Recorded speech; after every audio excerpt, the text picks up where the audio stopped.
Nigeria, la principal potencia del África Occidental, más de 200 millones de habitantes, la misma cantidad de habitantes que Alemania, Francia y España sumadas. Un país apoyado por Francia y Estados Unidos dispuesto a lanzar una intervención militar sobre Níger, que a su vez tiene el apoyo de Burkina Faso, de la otra junta golpista en Mali y encima de todo eso ha pedido apoyo a Wagner. ¿Qué sucederá si Nigeria, la principal potencia regional, apoyado por Occidente, acaba enfrentándose a los mercenarios de Wagner y a los ejércitos nigerinos sobre las arenas del Sahel? Bueno, pues eso lo vamos a abordar en este vídeo. Vamos a ver cómo sería esa intervención militar y las enormes dificultades que entrañaría. Y hablando del futuro de la guerra, permitidme presentaros al videojuego que te permite dirigir a toda una civilización moderna en pleno conflicto mundial. Conflict of Nations. Conflict of Nations es un juego gratuito online que te permite elegir a tu propio país para enfrentarte a otros 128 jugadores en tiempo real. Te permitirá elegir tu estrategia militar en función, por ejemplo, del tipo material que construyas. Puedes hacer como los rusos y centrarte en un ejército terrestre, como los estadounidenses y optar por la fuerza aérea, o como los británicos y optar por una fuerza naval. A mí lo que más me gusta personalmente es que puedes enfrentarte a tus oponentes durante varias semanas en una especie de tercera guerra mundial simulada. Que si haces clic en el enlace de abajo en la descripción, podrás obtener 13.000 de oro y un mes de suscripción premium gratis. Oferta solo disponible durante 30 días. No pierdas el tiempo y haz clic. A lo largo de este vídeo conoceréis el modo africano de hacer la guerra, los salvajes ataques a base de enjambres de Toyotas, así como el poder de Nigeria, la mayor nación de África que se enfrenta a su vez a los mercenarios rusos de Wagner. Este es un tema apasionante y es un vídeo que poca gente verá porque es África, parece interesar menos, pero os aseguro que os va a encantar. Así que muchas gracias a todos por estar ahí y ahora... ¡comencemos!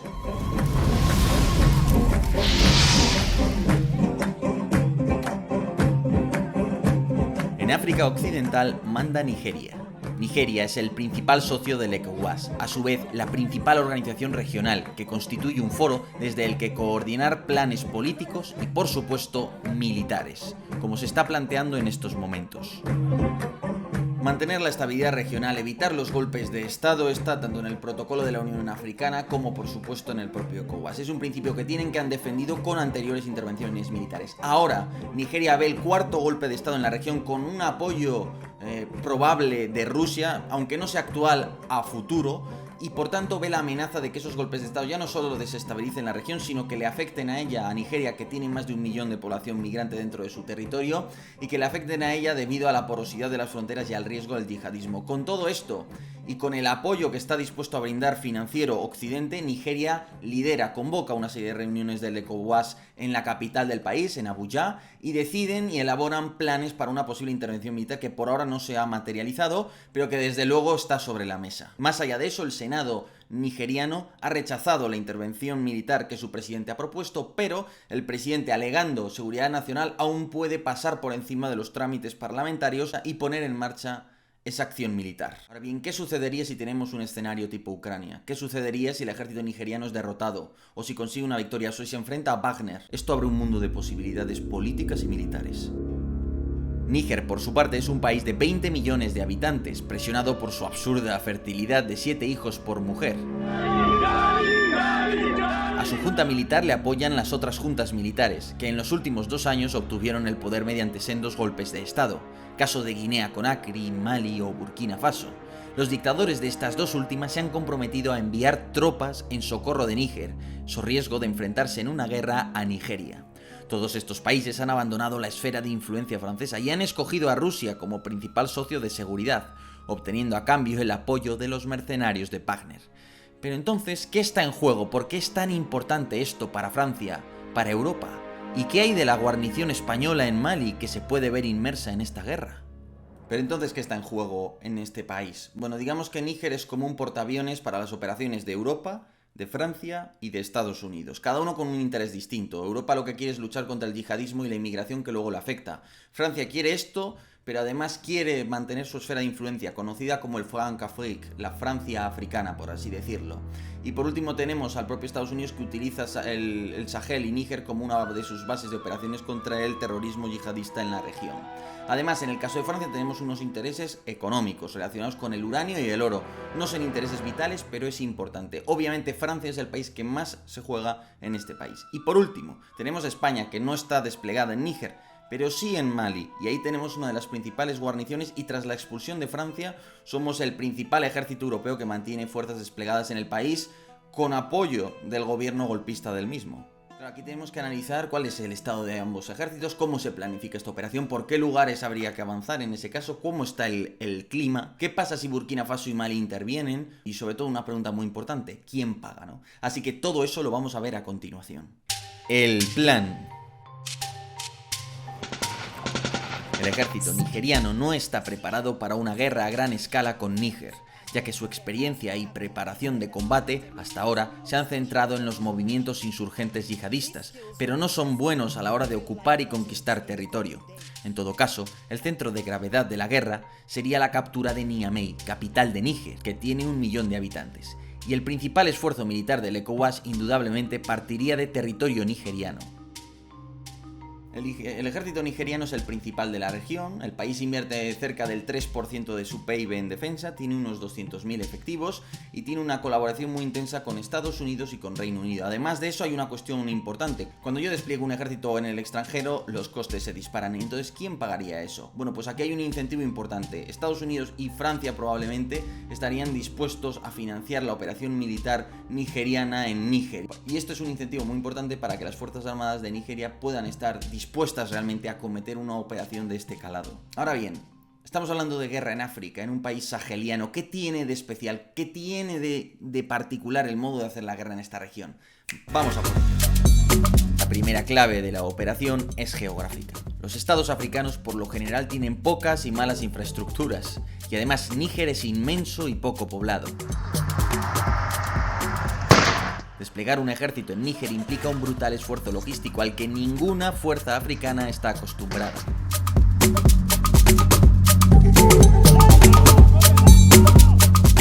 Además, el número de efectivos que Nigeria y Níger pueden movilizar son insuficientes como para establecer un frente continuo.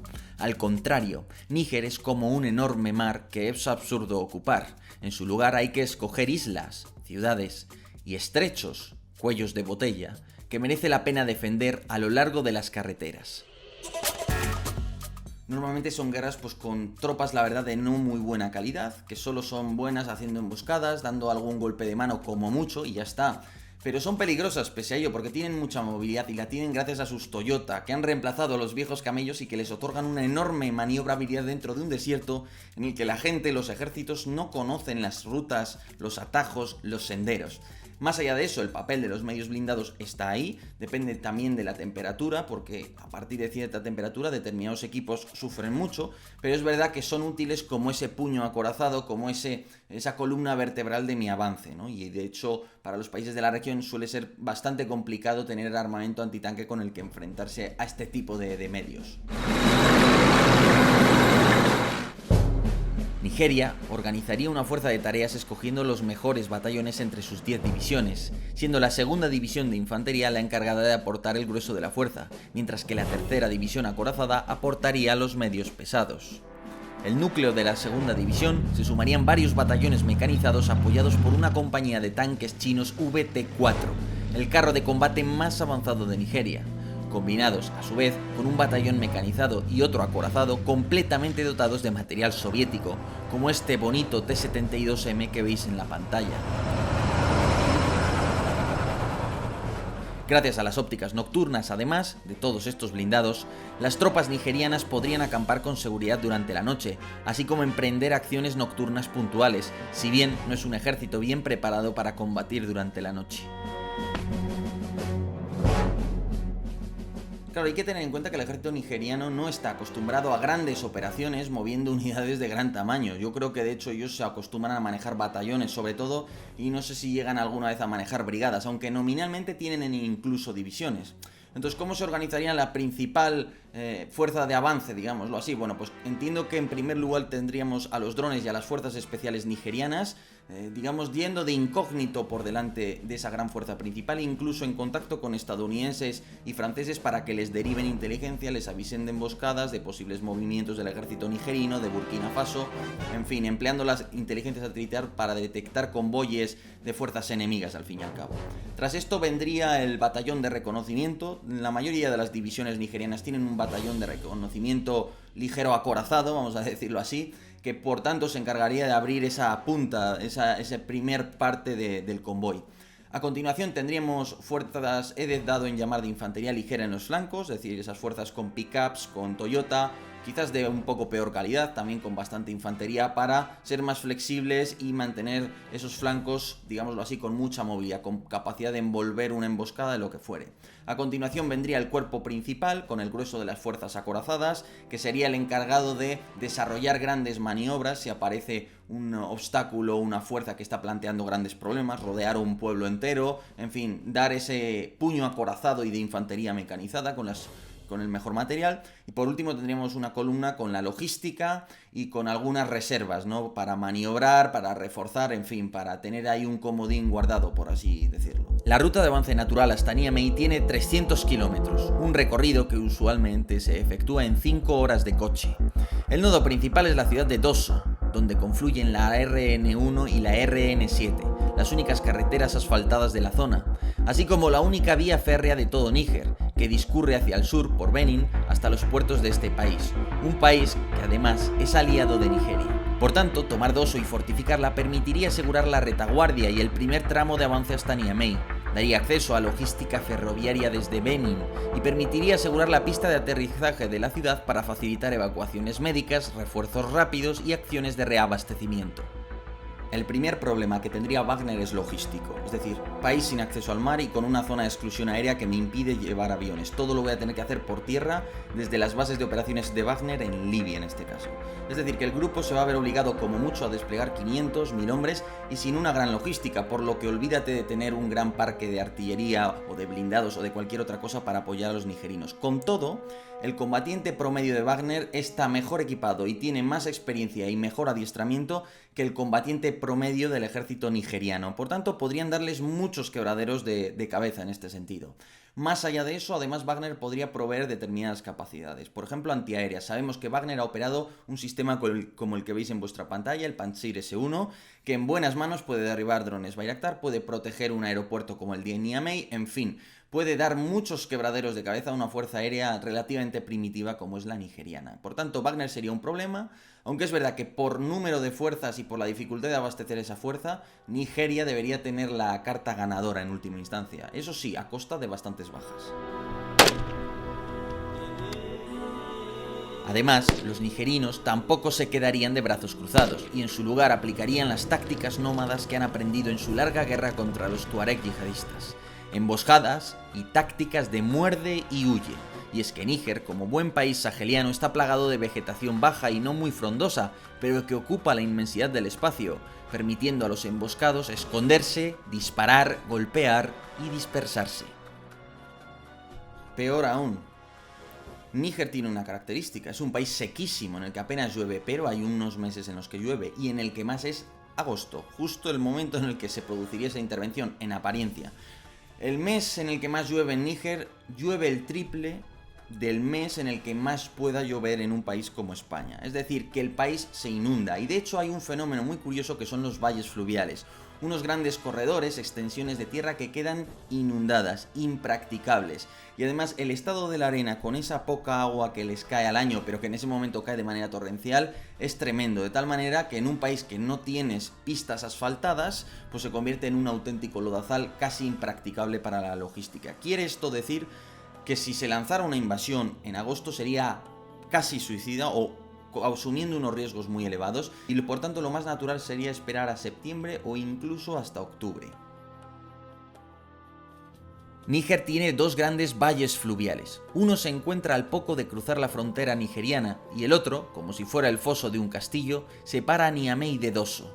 Eso sí, La armada nigeriana podría aprovechar su fuerza fluvial para remontar el río Níger y apoyar, junto a un avance terrestre secundario, a las fuerzas del avance principal por tierra. Ahora bien, si hasta Dosso y el segundo valle fluvial la geografía pues tiene un mayor número de arbustos, de digamos vegetación baja, a partir de Dosso, a partir del valle fluvial ya en dirección a Niamey es puro desierto, es una zona ya en la que apenas hay vegetación, o hay mucha menos, ¿no?, que la que se veía anteriormente, y el terreno eso sí está muy agrietado, porque cuando llueve pues se erosiona mucho y quedan por tanto muchas vaguadas, muchos pequeños recovecos, lugares en los que esconderte, montar una emboscada, mantener un alijo secreto de armas, etcétera. Es decir, un territorio que se presta a determinado fuego de hostigamiento, a tácticas de emboscada incluso.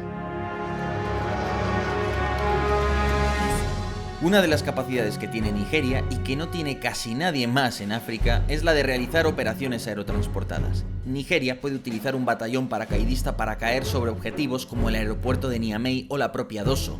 Además, también tiene una flota de aviones de carga que, en caso de asegurar un aeropuerto, podría desembarcar grandes cantidades de infantería ligera, ya que los nigerinos no tienen armamento antiaéreo con el que contrarrestar esta amenaza. Por último, Nigeria cuenta con una gran flota de helicópteros de ataque y transporte rusos, con los que también podría realizar asaltos helitransportados, así como proporcionar apoyo aéreo rápido contra las emboscadas de los nigerinos. Cabe decir que el ejército nigeriano cuenta con unos pilotos bastante buenos de helicóptero de combate, tienen muchísima experiencia en enfrentarse a Boko Haram, a los yihadistas y otras insurgencias que se encuentran en su país. Por tanto, ahí tenemos un activo bastante interesante para enfrentarse a esos Toyota nigerinos. De hecho, además es un material bueno porque hace unos años se lo modernizaron los rusos y les entregaron misiles antitanque, con lo que ya no es solo el cañón o los cohetes, sino que pueden utilizar armamento guiado, ¿no? Nigeria también cuenta con un puñado de cazas de diseño chino JF-17 y F-7, que sirven para negar la llegada de refuerzos por vía aérea a los golpistas, así como para forzar el cumplimiento de la zona de exclusión aérea. Y es que los golpistas ya han solicitado tropas de Wagner que, en estos momentos, tendrían que viajar por tierra hasta un país sin acceso al mar, cosa nada sencilla. Además, tanto los JF-17 chinos como los Super Tucano adquiridos por Nigeria son capaces de usar armamento guiado pesado, como ya demostraron durante bombardeos contra Boko Haram, lo que les permitiría destruir objetivos fortificados, puestos de mando, pistas de aterrizaje, palacios presidenciales, infraestructuras críticas, polvorines, etc. Se daría una curiosidad en esta guerra, y es que ambos bandos cuentan con un número limitado de drones Bayraktar, lo cual sería un problema.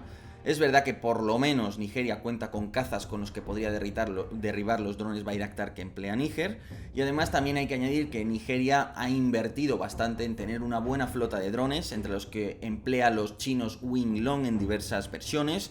Son drones pues con una capacidad de vigilancia durante muchas horas, son drones que por tanto son ideales para ir por delante de los convoyes de la fuerza principal, buscando objetivos, haciendo inteligencia, etc. Por tanto, en este sentido, la superioridad aérea favorecería de una manera bastante clara a Nigeria. Por último, aunque sea de manera secreta y puntual, las fuerzas especiales francesas y los drones de la base estadounidense podrían compartir inteligencia para facilitar el avance, así como coordenadas sobre objetivos de los golpistas, ayudando así a Nigeria a llevar a buen término una posible intervención militar.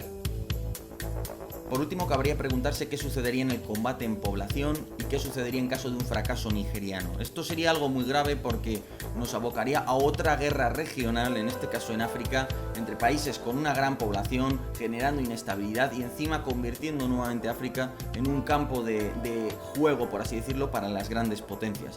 Hay un riesgo claro de que esto llegue a suceder, es decir, el ejército nigeriano no está acostumbrado a operaciones de este alcance, ni a organizar su logística, ni a organizar la parte táctica. Es verdad que es un ejército mucho más grande que los otros y que por número podría conseguir sus objetivos, pero si además se decidiera atacar en agosto, por ejemplo, esas lluvias podrían echárseles encima. Es decir, que es una operación que entraña unos riesgos, a mi modo de ver, bastante elevados.